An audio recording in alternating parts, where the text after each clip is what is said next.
Hello and welcome to a new episode of Silly Point. Carrying on our international cricket coverage, we will discuss the upcoming T20 series between India and Australia. Just a disclaimer, we're doing this recording before the end of the ODI series.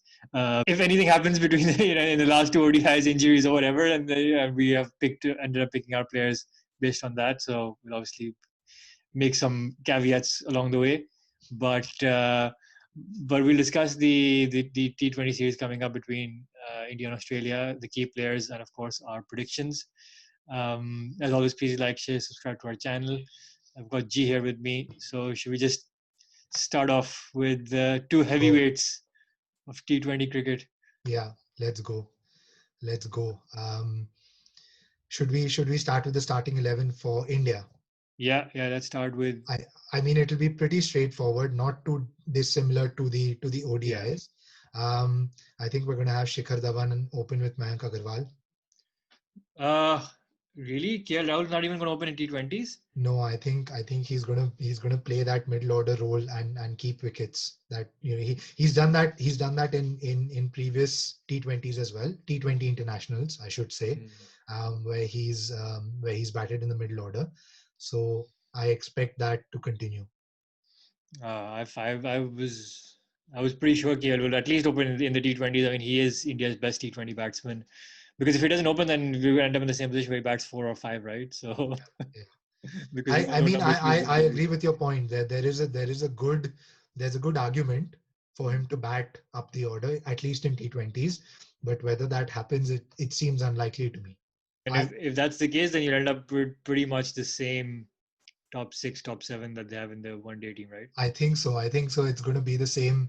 It's going to be the same. Well, if they go down the route of opening with KL, then you can have Manish Pandey in place of Mayank Agarwal. That's the only change that you could do. Yeah. Not Sanju? In the big grounds, SCG. The big grounds in Australia, and also Manish Pandey being the incumbent. Yeah. If you look at the previous T20 that was played, Manish Pandey was in the team. So the only reason he's being left out is because of Hardik Pandya not being able to bowl. Yeah. If Hardik Pandya was able to bowl regularly, then Hardik would probably have batted at 7, allowing Pandey in. But because that can't happen, Hardik will be batting at 6. Okay. So that's the same then. So you're saying it's going to be Dhawan, Agarwal, Kohli, Iyer, Rahul, Pandya, and Jadeja. Well, number 7 is a question mark. I mean, or Washington Sundar.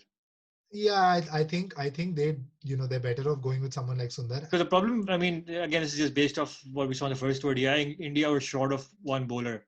Yeah. Which is why they got hammered in the end. If any one of them have a bad day, they still need to finish the quota, and then they end up getting whacked like Chahal did, or Jadeja did, or Saini did. So that's why I thought maybe for one of the 3 middle order batsmen they would bring in an all rounder. But I mean, it seems like if you think that you obviously know the Indian camp better than I do. Yeah, I mean it's a difficult one. I think Hardik not bowling has had a big impact on the on the balance, but I would think that for now they would carry on with this with this kind of approach. Yeah, and I think the fast bowlers they will rotate. I don't think they'll the same. Will play all the matches. They'll be managing the workloads, especially for Bumrah and Shami, given the test series will be upcoming after that, so they'll try to save them for that. So I think it'll be you'll probably have obviously Bumrah, Shami playing.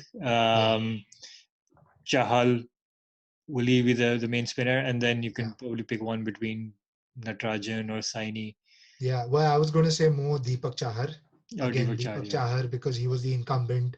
He's bowled pretty well in T20 internationals as well. So I would probably go with Deepak Chahar as a third option. And Deepak Chahar can play all 3 games. He can open the bowling with Washington Sundar, right? So you've got a good opening combination there. And then between Bumrah and Shami, right? You can rotate them out. Where in one game you don't play Bumrah and you play Natarajan to cover for the death bowling. And then in the other game you don't play Shami and play Saini. Exactly. Yeah. So there's good rotation there. So I think it'll be it'll pretty much be the same same team as the ODI. So we've got Shikhar and Mayank opening with Kohli at 3, Rahul at 4, Shreyas Iyer at 5, Pandya at 6, Washington Sundar at 7 in place of Jadeja. Given that he's done pretty well in the IPL with his bowling in the power plays. Deepak Chahar at 8, followed by Chahal, Bumrah, and Shami. Strong team, Yeah. very similar to the to the ODI 11 though, Yeah, which and you will see something similar for the Australians as well. I think Australians they have because they have more all-round options, so they have more flexibility. Agreed. Yeah.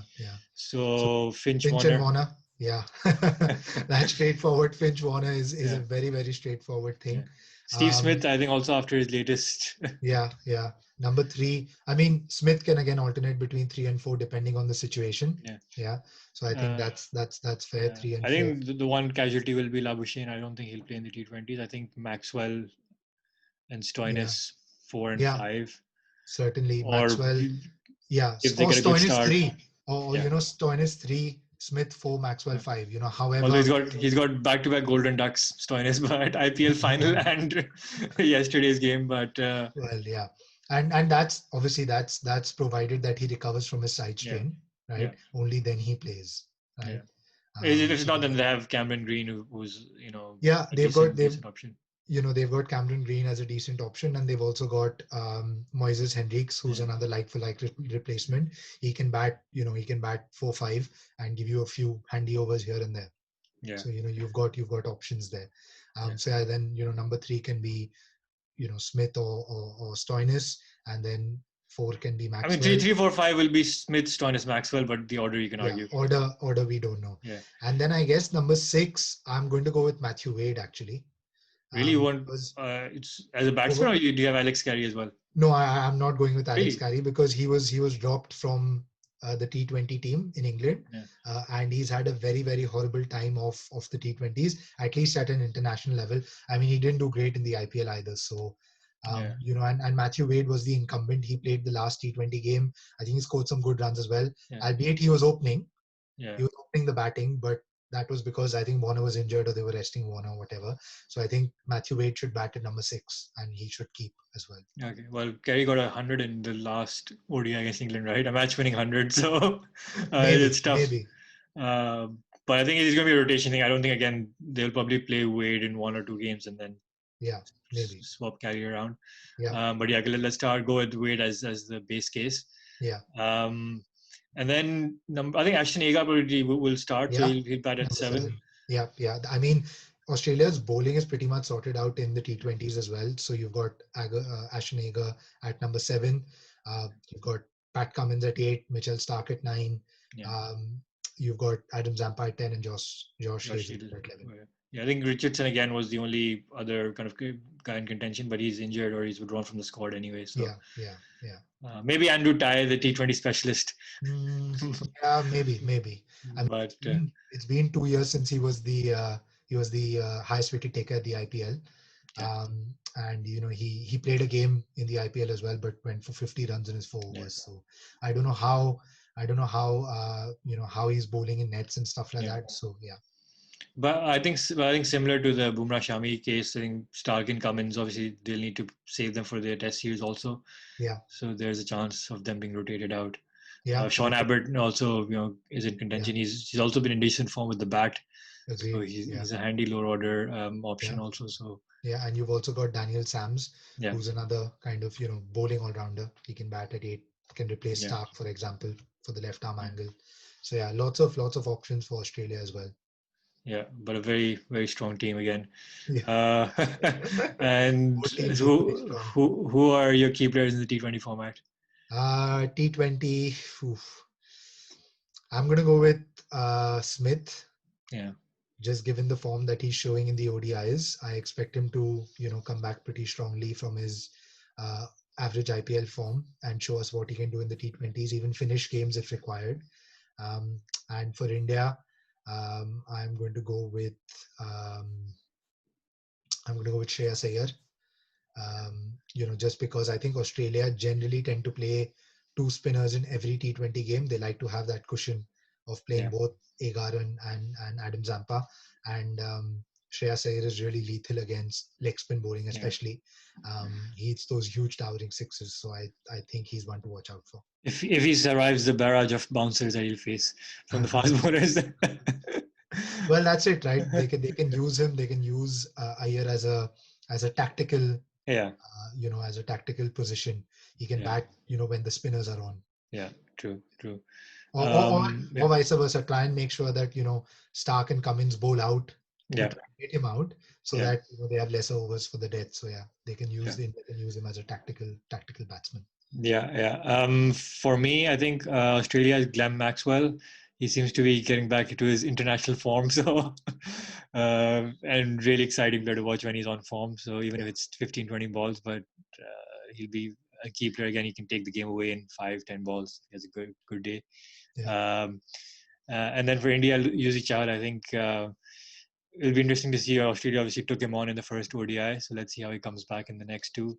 I would have thought that the big boundaries would have helped him, and obviously yeah, India's fielding didn't really help him. I think there were a couple of drop chances that went for 6 as well. So yeah, let's see how he comes back.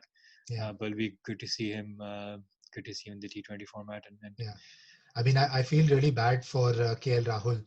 He must really be wondering, what he could have done differently at Kings 11 Punjab, because you had Maxwell and Neesham, yeah, playing an amazing innings. Both of them played amazing innings for their yeah. respective countries, and he must be wondering where the hell was this form?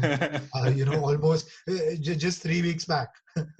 Well, the Sheldon Cottrell at Kings 11 was pretty much the same as the Sheldon Cottrell for the West Indies. Yeah, But yeah, Maxwell and Neesham, completely different to their IPL performances.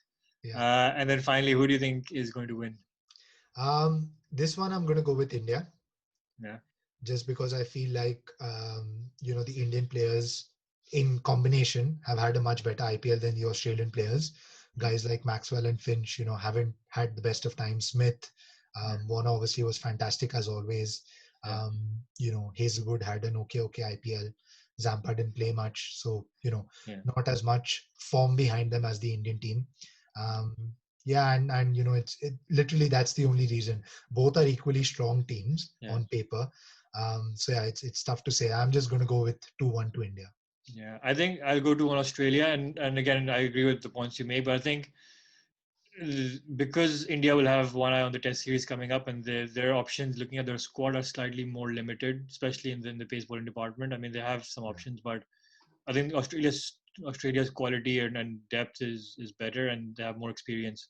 I mean, Natarajan had a great IPL, but he hasn't played in international cricket, right? So you just don't know.